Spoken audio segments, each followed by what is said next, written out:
ہاں غلام تھے بیچارے یا نوجوان تھے. نوجوانوں پر بزرگوں کو خود ہی حق حاصل ہوتا ہے جو چاہے کرے, اور غلام تو ملکیت ہوتا ہے, زندہ ذبح کر دے تبھی کوئی پوچھنے والا نہیں. تو جو بیت رہی تھی بلال پر, ابو فقیہ پر, زنیرہ پر, جو ان پر بیت رہی تھی, جو خباب پر بیت رہی تھی, جس طرح ہلاک کیا گیا ہے حضرت سمیہ کو, حضرت یاسر کو, یہ ساری تکلیفیں انہیں بھی تھیں. لیکن کیا اس کا یہ بالواسطہ ایذا محمد کے لیے نہیں تھا صلی اللہ علیہ وسلم؟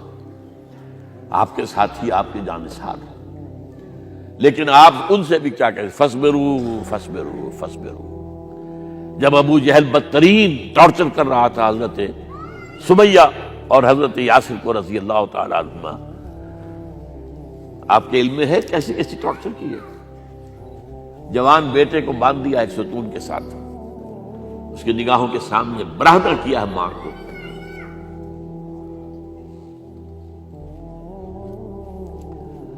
ہاتھ میں ایک مورتی ہے,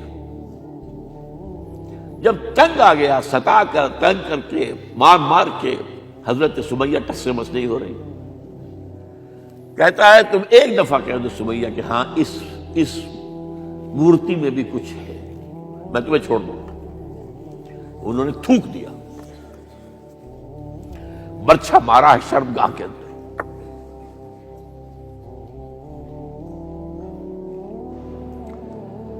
کتنی تکلیف پہنچی ہوگی حضور کو, لیکن آپ گزر رہے. اصبروا یا آل یاسر فإن موعدکم الجنہ. اے یاسر کے گھر والوں صبر کرو, تمہارے استقبال کی تیاریاں ہو رہی ہیں جنت میں.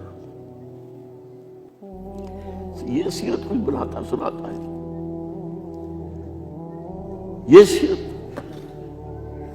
یاسر کے ساتھ کیا کیا ہے, 4 اونٹ نر سانڈ, اور ان کے ساتھ رسے باندھ کر ایک رسے سے ان کا ایک بازو باندھا, ایک سے دوسرا بازو, ایک سے ایک ٹانگ, دوسرے سے دوسری ٹانگ. انہیں دوڑایا ہے کہ پرکھتے ہو جیسے قسم کے. یہ دین ایسے ہی قائم نہیں ہوا. عدل و انصاف کا نظام ٹھنڈے ٹھنڈے قائم نہیں ہوتا, گھر میں آرام سے بیٹھے ہوئے قائم نہیں ہوتا. اور سنیے, 3 برس شیب بنی ہاشم کے تو قید ہے, 3 برس. اور یہاں کی قید پر قیاس نہ کریں. یہاں تو جیل میں کھانے کو ملتا ہے, راشن ملتا ہے, جیسا بھی ملتا تو ہے نا. اور لیڈروں کے لیے تو class A class B class ہے. تو ان کا تو لیڈر تو لوگ جب آتے ہیں جیل کاٹ کر معلوم ہوتا ہے کہ شاید کسی صحت افزا مقام سے تشریف لا رہے ہیں. وہاں کیا تھا, ٹوٹل بائیکاٹ. ایک گھاٹی, ادھر پہاڑ ادھر پہاڑ, دونوں طرف جو ہے پہرے, کوئی کھانے پینے کی چیز اندر نہیں جائے گی. اور پورا خاندان بنی ہاشم, وہ بھی کہ جو ایمان نہیں لائے, وہ قبائلی زندگی تھی نا. بنو ہاشم چونکہ حضور کو پشت پناہی چھوڑنے کو تیار نہیں ہوئے, ابو طالب نے آخری وقت تک بھی ساتھ نہیں چھوڑا. ہاں آخری وقت کے قریب ایک بات ہو گئی تھی. ایک مرتبہ تو ہوا کہ وفد آیا ہے قریش کا کہ اپنے بھتیجے کو روک لو, وہ ہمارے معبودوں کی توہین کرتا ہے. ابو طالب نے بلایا اور آپ سے کہا کہ یہ کچھ اپنے رویے کو بدلے. آپ نے فرمایا چچا جان, اب تو چاہیے میرے ایک ہاتھ پر سورج اور دوسرے پر چاند رکھ دے, میں اپنے اس مشن کو چھوڑ نہیں سکتا. یہ ہے استقامت. اور ابو طالب کے عین انتقال کے وقت جو معاملہ ہوا, جب وفد آیا ہے کہ ٹھیک ہے اب ہمارا جو ہے صبر کا پیمانہ لبریز ہو گیا ہے, اب ٹھیک ہے آ جاؤ میدان میں, تم بھی ساتھ چھوڑنے کو تیار نہیں ہو. ابو طالب نے بلایا, بھتیجے مجھ پر اتنا بوجھ نہ ڈالو جو میں برداشت نہ کر سکوں.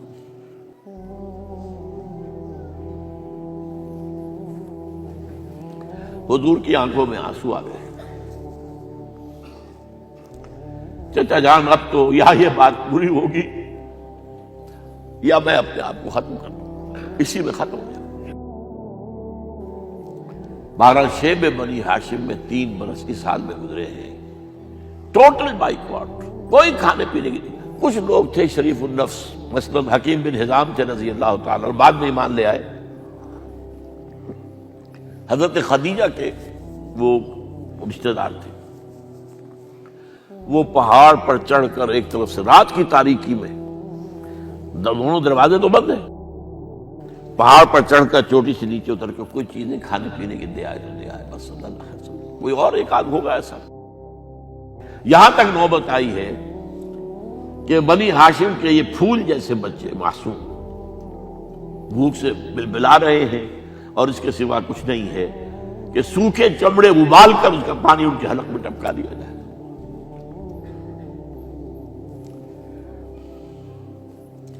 اور جو ہوا وادی طائف میں،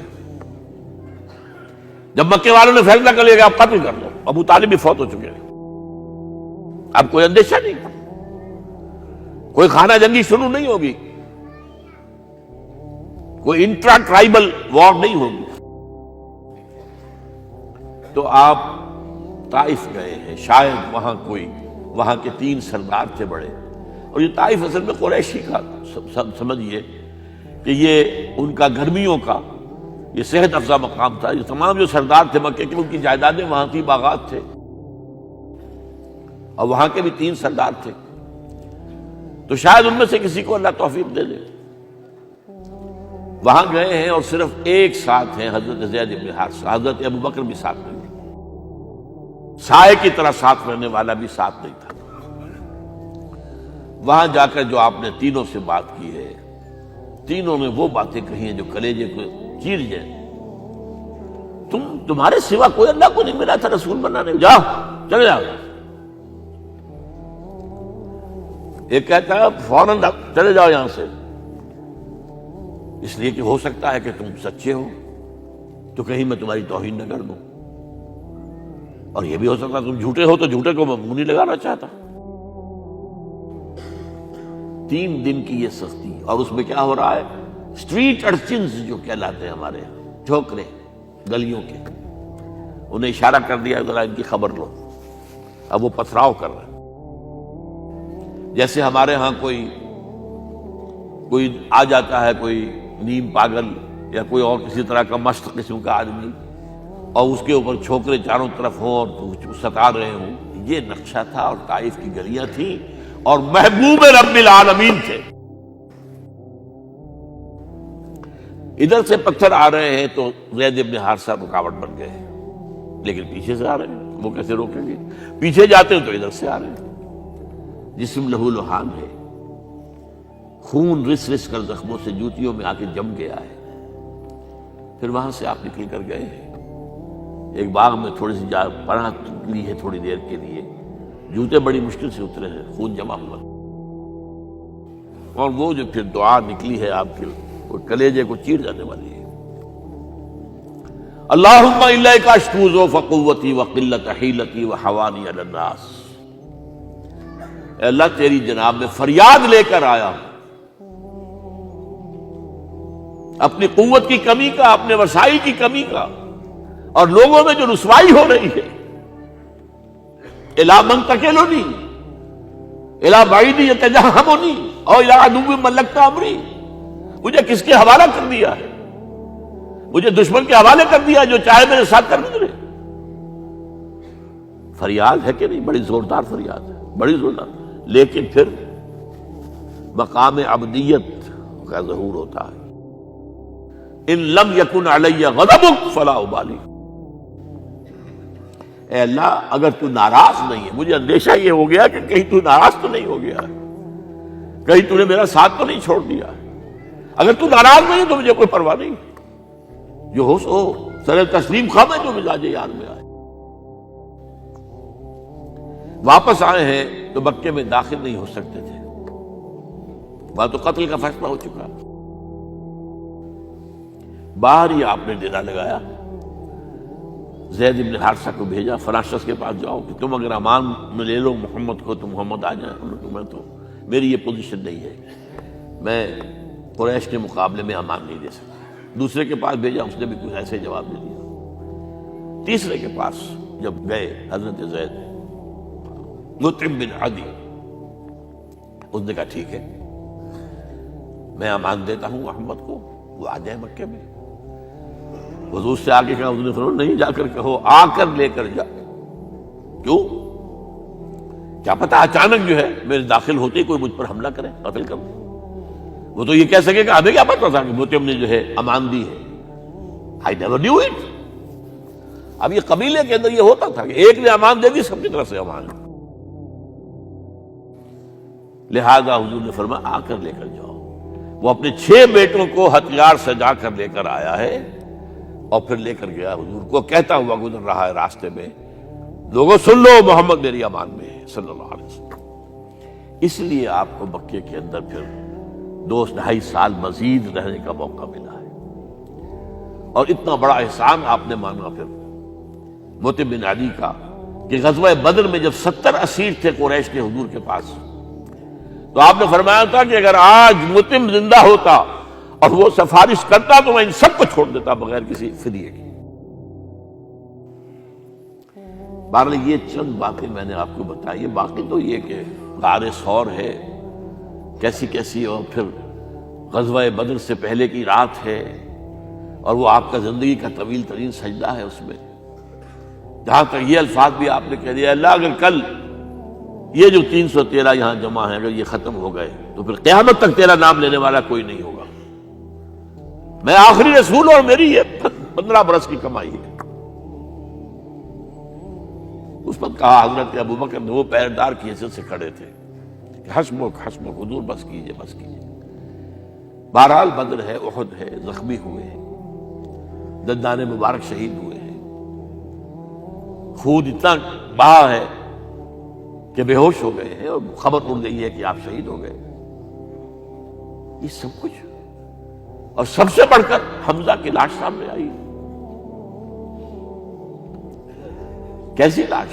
ناک کٹی ہوئی ہے، کان کٹے ہوئے ہیں، پیٹ چاک کر کے کلیجہ چبایا ہوا ہے۔ کس طرح برداشت کیا ہوگا آپ نے؟ اپنے اوپر تاری کر کے دیکھیں، یہ حمزہ کون ہے؟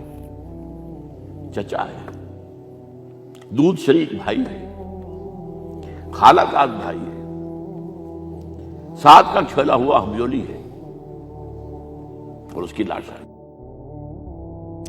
جو قلب اطہر پر بیت رہی تھی وہ مدینے میں آ کر ایک بڑا ماحول بدلا ہوا تھا، تب وہ بات سامنے آ گئی۔ جب آپ مدینے واپس تشریف لائے ہیں تو ظاہر بات ہے کہ زیادہ انصار کے لوگ تھے جو شہید ہوئے تھے۔ بدر میں مہاجرین تو میرے خیال 1/4 تھے نمبر کے اندر، 3/4 تو انصاری تھے۔ اسی طریقے سے احد کے اندر معاملہ ہے، تو مختلف گھروں سے عورتوں کے بین کرنے کی آوازیں آ رہی تھی، اس لیے کہ اس وقت تک بین کرنا حرام نہیں قرار دیا گیا تھا، ممنوع نہیں تھا۔ آوازیں سن کر حضور کی زبان مبارک سے نکل گیا، اما حمزہ تو فلا بواکی لہو، ہائے حمزہ کے لیے تو کوئی رونے والی بھی نہیں ہے۔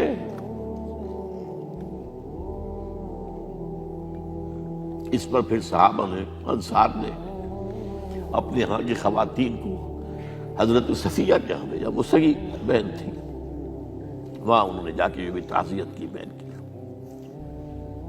غزوہ احزاب کا آپ نے سن ہی لیا، اسوہ رسول پر نہ معلوم کیا کیا باتیں چیز لوگوں میں مشہور ہو گئی ہیں۔ اسوہ کا لفظ آیا کہاں ہے قرآن میں؟ سورہ احزاب میں۔ وہ اسوہ کیا تھا؟ جب خندق کھودنے کا فیصلہ ہوا ہے تو خندق کھود رہی ہے، حضور بھی لگے ہوئے ہیں، بھاری بھاری پتھر اٹھا کر کندھے پر لا کر باہر پھینک رہے ہیں، پتھریلی زمین تھی، ایک پتھر کسی سے ٹوٹا نہیں تھا، تو حضور نے جو ہے 3 دفعہ جو اس کے اوپر ضرب لگائی تب ٹوٹا ہے۔ لیکن یہ کہ کئی دن کے فاقے ہو چکے تھے، کھانے کو کچھ نہیں، پورا محاصرہ تھا، 12,000 کا لشکر گھیرے ہوئے، یہاں تک کہ آپ کو معلوم ہے کہ گھروں کے اندر بیت الخلا تو نہیں ہوتے، باہر جاتے تھے قضاء، اس کا کوئی امکان نہیں۔ شدید ترین آزمائش جو ہوئی ہے اس کا نتیجہ ایک طرف یہ نکلا کہ منافقین کا نفاق ان کی زبانوں پر آ گیا۔ قرآن مجید میں ہے یہ انہی آیات میں، ما وعدنا اللہ ورسولہ الا غرورا، ہمیں تو اللہ اور اس کے رسول نے دھوکہ دے کے مروا دیا۔ ہم سے کہا تھا کہ قیصر و کسریٰ کے خزانے تمہارے قدموں میں آئیں گے، اور حال یہ ہے کہ اب رفع حاجت کے لیے باہر نہیں جا سکتے، کھانے کو کچھ نہیں۔ اس وقت کچھ صحابہ آئے ہیں حضور صلی اللہ علیہ وسلم سے، دیکھیے فاقے سے کمر دوہری ہوئی جا رہی ہے، ہم نے اپنے پیٹوں پر پتھر باندھے ہوئے، چادروں کے ساتھ پتھروں کسا ہوا تاکہ کمر سیدھی رہے۔ حضور نے اپنا کرتا مبارک اٹھا کر دکھایا، 2 پتھر بنے ہوئے۔ یہ ہے اسوہ، یہ ہے آپ کی سنت، آپ کا اسوہ حسنہ۔ لیکن اس اسوہ حسنہ سے فائدہ کون اٹھا سکتا ہے؟ لقد کان لکم فی رسول اللہ اسوۃ حسنۃ لمن کان یرجو اللہ والیوم الآخر وذکر اللہ کثیرا۔ اسوہ تو اپنی جگہ ہے، قرآن میں ہدایت سب کے لیے، ھدی للناس، لیکن فائدہ اٹھائیں گے صرف متقین، ھدی للمتقین ہے سب کے لیے، اسوہ سب کے لیے ہے، لیکن استفادہ وہی کر سکے گا جو 3 شرطیں پوری کرے: اللہ اور یوم آخر پر ایمان، اور اللہ کا ذکر کثرت کے ساتھ کرے۔ بہرحال یہ میں نے آپ کے سامنے اس حوالے سے رکھا ہے، یہ اسوہ جو ہے حضور کا، یہ ہم پر اتمام حجت ہے۔ دیکھیے نوٹ کیجئے، پوری نوع انسانی پر اتمام حجت، اسلام کا نظام عدل اجتماعی جو قائم کر کے دکھا دیا، حجت قائم ہے۔ اسے انگریزی میں کہتے ہیں اٹس ڈویبل، کیا جا سکتا ہے، یہ کام ہو سکتا ہے، اس لیے کہ زمین پر قدم بقدم چل کر یہ انقلاب آیا، محنت سے آیا، مشقت سے آیا، ایثار سے آیا، قربانیوں سے آیا، تکلیفیں جھیل کر آیا، صبر و مصابرت سے آیا، استقامت و مقاومت سے آیا۔ یہاں پر معجزوں کی کار فرمائی نہ ہونے کے برابر ہے۔ یہاں دھوپ سے بچانے کے لیے کوئی اللہ نے صاحبان نہیں دیا، ظل اللہ علیکم الغمام، اور بھوک سے بچانے کے لیے من و سلوہ نازل نہیں ہوئے۔ غزوہ تبوک میں ایسا بھی ہوا ہے کہ 3 مجاہدین کا 24 گھنٹے کا راشن ایک کھجور، ایک نے منہ میں رکھی، کچھ چوس لی، کچھ گلوکوز چلا گیا اس میں سے، دوسرے کو دے دی، اس نے چوس لی، پھر تیسرے کو۔ من و سلوہ نازل نہیں ہوئے۔ محنت، مشقت، ایثار، قربانی، صبر، مصابرت، استقامت، مقاومت، یہ ہے اسوہ رسول۔